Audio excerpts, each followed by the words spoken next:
जैसलमेर शहर से 15 किलोमीटर दूरी पर स्थित एक ऐसा गांव जिसमें अब कोई रहना नहीं चाहता। लोग कहते हैं उस गांव में भूतों और आत्माओं का डेरा है। कहा तो ये भी जाता है कि उस गांव में फैली दहशत के पीछे जो कहानी है वह उससे भी ज्यादा भयानक और खतरनाक है, जिसकी बुरी नजर की वजह से जो भी उस गांव में आता है वह अकाल मौत का शिकार बन जाता है। यूं तो हम सभी ने कभी ना कभी भूत प्रेत पिशाचों से जुड़ी कहानियों को पढ़ा या सुना होगा।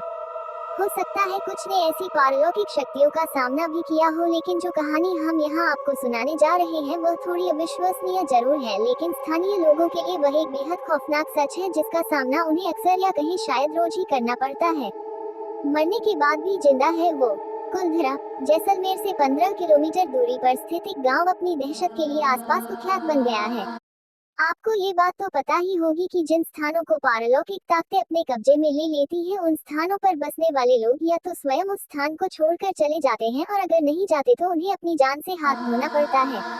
कुलधरा भी ऐसा ही एक गांव है जहां पहले ब्राह्मण समुदाय का वास था।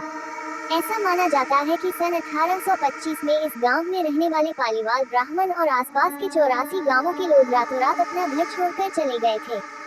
सन 1300 से इस गांव में पालीवाल ब्राह्मण की पीढ़ियां रहा करती थी और रक्षाबंधन के एक दिन सभी इस गांव को छोड़कर चले गए। ऐसा माना जाता है इस दिन कुछ ऐसा दर्दनाक घटा था जिसके बाद आज तक भी बहुत से पालीवाल ब्राह्मण रक्षाबंधन का त्योहार नहीं मनाते। मौत से छीनकर अपनी जिंदगी दोबारा वापस लाए बड़े पैमाने पर हुई इस पलायन के पीछे की कहानी कुछ ये कहती है। जैसलमेर के दीवान सलीम सिंह को कुलधरा समेत 84 गांवों के मुखिया की खूबसूरत बेटी से प्यार हो गया था। सलीम सिंह ने गांव के लोगों को ये धमकी दी थी कि अगर उसका विवाह उस लड़की के साथ न हुआ तो वह करों में और ज्यादा वृद्धि कर देगा। ऐसे हालातों में गांव के मुखिया ने उस स्थान को छोड़कर जाने का निश्चय कर लिया और अपने पीछे ये श्राप छोड़ गए कि जो भी उनके जाने के बाद इस गांव में रहेगा या बसने की कोशिश करेगा वह अपनी जान से हाथ धो देगा। मुखिया और उसकी के जाने के बाद गांव के बहुत से लोग धीरे धीरे करके बीमार पड़ने लगे या फिर अकारण ही मृत्यु के ग्रास बनते गए।